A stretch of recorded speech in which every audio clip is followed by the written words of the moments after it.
Class 3 कैसे हैं आप सब। उम्मीद करती हूँ सब बच्चे बिल्कुल ठीक ठाक होंगे और दिल लगाकर अपना काम लिख भी रहे होंगे और याद भी कर रहे होंगे। सो स्टूडेंट, हमने ग्रामर स्किल्स का यूनिट नंबर 10 स्टार्ट किया था, प्रपोजिशंस। तो आज हम उसकी एक्सरसाइज नंबर 20 सॉल्व करेंगे एट पेज नंबर 42। ठीक है, सो जल्दी से अपनी ग्रामर स्किल्स की बुक ओपन करें और पेज नंबर 42 पे आज की डेट लगाएं। सो आज क्या डेट है हमारी 20-5 and 21। ठीक है, सो एक्सरसाइज नंबर बी है हमारी, use the preposition of place and time in the box to complete the sentences. वो कह रहे हैं इन वर्ड्स को आपने इन prepositions को यूज़ करके इन सेंटेंसेस को कंप्लीट करना है। If the preposition in the sentence is use to show place, अगर तो preposition जगह के बारे में बता रही होगी, right place on the line after the sentence, तो यहाँ पे जो लाइन लिखी है वहाँ पे आपने प्लेस लिख देना है। ठीक है, and if it is use to show time, पर अगर वो preposition आपको वक्त के बारे में बता रही है, then time on the line, तो फिर आपने उस लाइन पे क्या लिख देना है, टाइम लिख देना है। जैसे कि फर्स्ट वन उन्होंने हमें करके दिया है, the ball rolled into a hole, into का मतलब होता है अंदर में। ठीक है, सो जो गेंद है, जो बॉल है, वो सुराख के अंदर चली गई। अब इनटू जो है वो यहाँ पे हमें जगह बता रहा है ना कि बॉल कहाँ गई है। ठीक है, सो हमने वहाँ पे क्या लिख दिया, प्लेस।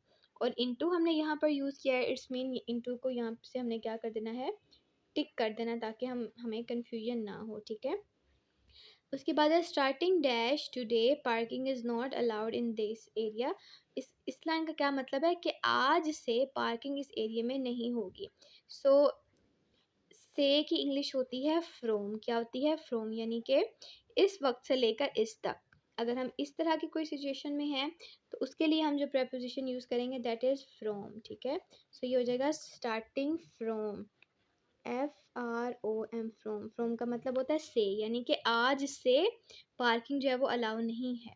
ठीक है, तो ये हमें यहाँ पे क्या बता रहा है, यहाँ पे हमें ये काम का वक्त बता रहा है कि आज से ये काम बिल्कुल बंद है। ठीक है, सो फ्रॉम यहाँ पे जो preposition है वो हमें टाइम के बारे में बता रहा है, यानी इस वक्त से लेकर अब ये काम जो है वो ख़त्म है। ठीक है, तो हमने यहाँ पे क्या लिख देना है, टाइम लिख देना है। नेक्स्ट है, miss Lee wants to complete wants us to complete the project dash next Monday. Mrs Lee चाहती हैं कि हम अगले मंडे तक अपना प्रोजेक्ट जो है वो कंप्लीट कर दें। सो स्टूडेंट, यहाँ पे हमें कौन सा preposition चाहिए, तक चाहिए। ठीक है, सो यहाँ पर क्या आएगा, तो यहाँ पर हम यूज़ करेंगे बाय। ठीक है, बाय का मतलब होता है तक, यानी कि नेक्स्ट मंडे तक मिस ली चाहती हैं कि हमारा प्रोजेक्ट जो है वो कंप्लीट हो जाए, तो हम यहाँ पे क्या लिख देंगे, बाय। अब ये भी हमें वक्त बता रहे हैं ना कि इस वक्त तक हमारा जो प्रोजेक्ट है वो कंप्लीट हो जाना चाहिए। इट्स मीन बाय जो है यहाँ पे टाइम को शो कर रहा है, सो हम यहाँ पे क्या लिख देंगे, टाइम लिख देंगे। ठीक है, नेक्स्ट देखते हैं फोर्थ, सू lives very dash school. Sue जो है वो स्कूल के बहुत डैश रहती है, तो यहाँ पे हम क्या, सिंपली क्या आएगा कि वो स्कूल के बहुत करीब रहती है। ठीक है, तो करीब की इंग्लिश क्या होती है स्टूडेंट, नियर। तो हम यहाँ से नियर को टिक करेंगे और यहाँ पर लिख देंगे नियर। सो ये हमारा सेंटेंस बन गया, Sue lives very near the school. Sue जो है वो स्कूल के बहुत करीब रहती है। अब यहाँ पे नियर जो है वो उसकी पोजीशन बता रहा है, उसकी प्लेस बता रहा है, जगह बता रहा है ना कि वो उसके बहुत करीब रहती है। इट्स मीन नियर जो है यहाँ पे प्लेस को शो कर रहा है, तो यहाँ पे हमने क्या लिख देना है, प्लेस, PLACE, प्लेस। ठीक है, next is so she dash she walks dash the school every day, तो वो हर रोज़ स्कूल जो है वो चल कर जाती है। ठीक है, सो चल कर जाने की इंग्लिश होती है वॉक टू स्कूल। क्या होती है, वॉक टू स्कूल। तो यहाँ से टू को हम क्या कर देंगे, टिक कर देंगे और यहाँ पे टू जो है वो पुट कर देंगे। ठीक है, स्टूडेंट टू भी जो है यहाँ पे हमें प्लेस के बारे में बता रहा है कि वो किस जगह जो है वो चल कर जाती है। सो टू भी हमारा प्लेस को जाहिर कर रहा है, तो हमने यहाँ पे भी क्या लिख देना है, प्लेस लिख देना है। ठीक है, नेक्स्ट देखें, the people were not allowed to leave the building dash they were told to do so. लोग उस वक़्त तक इस इमारत को नहीं छोड़ सकते, डैश उन्हें कहा ना जाए, यानी कि जब तक उन्हें कहा ना जाए। ठीक है, यानी लोग उस वक़्त तक इस बिल्डिंग को नहीं छोड़ सकते जब तक उन्हें छोड़ने के लिए ना कहा जाए। सो स्टूडेंट, जब तक की इंग्लिश होती है अनटिल। क्या होती है, अनटिल।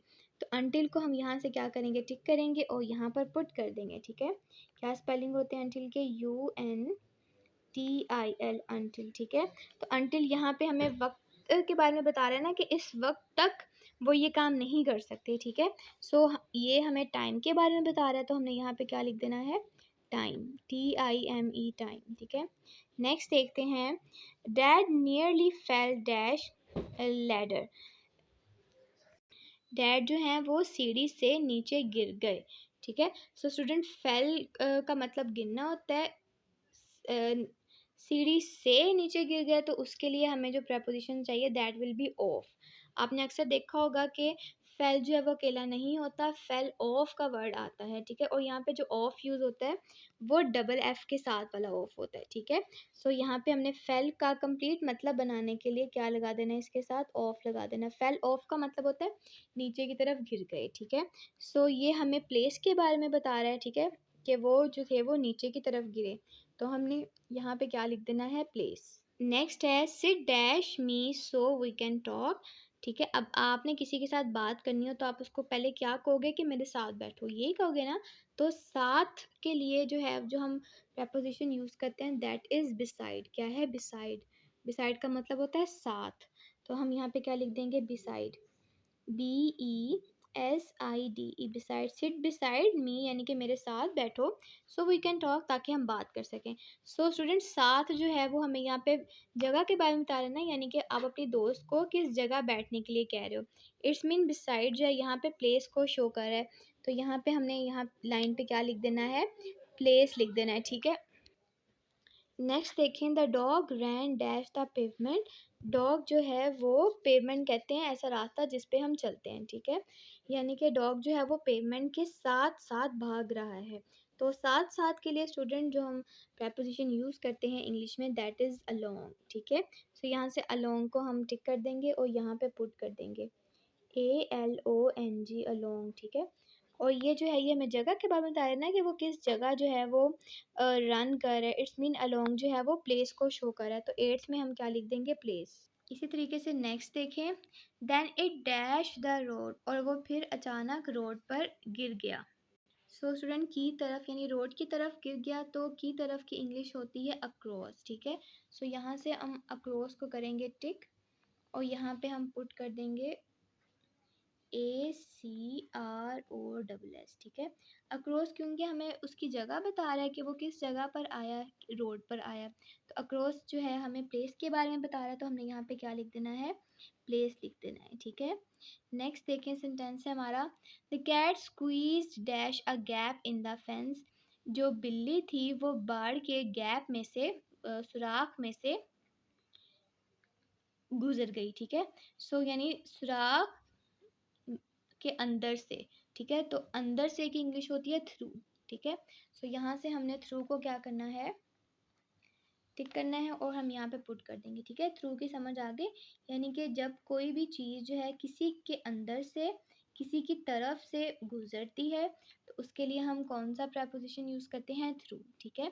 सो थ्रू भी हमें यहाँ पे उसकी पोजीशन बता रहा है कि वो गैप के अंदर से जो है वो गुजर गई है, ठीक है। तो ये पोजीशन बता रहा है, प्लेस जगह बता रहा है, इट्स मीन हमने यहाँ पे क्या लिख देना है, 9 पे प्लेस लिख देंगे। इसी तरीके से स्टूडेंट लास्ट है 10th सेंटेंस हमारा, we helped uncle Ben pushed his car dash the slope when it broke down, हमने अंकल बेन की कार को धक्का लगाने में मदद की जब वो स्लोप से नीचे की तरफ गिर गए थे, ठीक है। तो स्लोप से ऊपर की तरफ वो धक्का लगा रहे हैं ना, क्योंकि स्लोप होता है ऐसे टेढ़ा, ठीक है। उनकी गाड़ी जो है वो ऐसे गिरी है, जाहिर सी बात है जब कोई उनकी हेल्प करेगा तो वो उनकी गाड़ी को ऊपर की तरफ धक्का लगाएगा ना, ठीक है। सो ऊपर की तरफ की इंग्लिश होती है अप, क्या होती है, अप। तो यहाँ से हम क्या करेंगे, अप को कर देंगे टिक, ठीक है, और यहाँ पर लास्ट में पुट कर देंगे अप।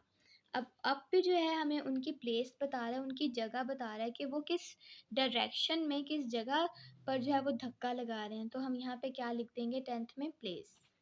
सो स्टूडेंट हमने अपने यूनिट नंबर 10 की एक्सरसाइज नंबर 20 सॉल्व कर ली है। आज हमने काफ़ी ज़्यादा प्रपोजिशंस के बारे में पढ़ा और देखा कि किस सिचुएशन में हमने कौन सा प्रपोजिशन लगाना है। स्टूडेंट ये सारे वर्ड्स आपके लिए न्यू थे, इसीलिए मैंने सेंटेंस को पूरा पूरा रीड करके आपको बताया कि किस सेंटेंस में हमने कौन सा प्रपोजिशन लगाना है, ठीक है। और अगर तो प्रपोजिशन हमें किसी जगह के बारे में बता रहा होगा तो हमने जो है उसके आगे प्लेस लिख देना है। अगर वो हमें वक्त के बारे में बता रहा होगा यानी कोई काम जो है वो किस वक्त हुआ है या किस वक्त होना है, तो उसके आगे आपने क्या लिख देना है, टाइम लिख देना है, ठीक है। आई होप आपको एक्सरसाइज नंबर बी की समझ आ गई होगी। इसको नीट हैंड राइटिंग में ग्रामर स्किल्स पे सॉल्व करें। इंशाल्लाह नेक्स्ट लेक्चर में हम इसकी नेक्स्ट एक्सरसाइज करेंगे।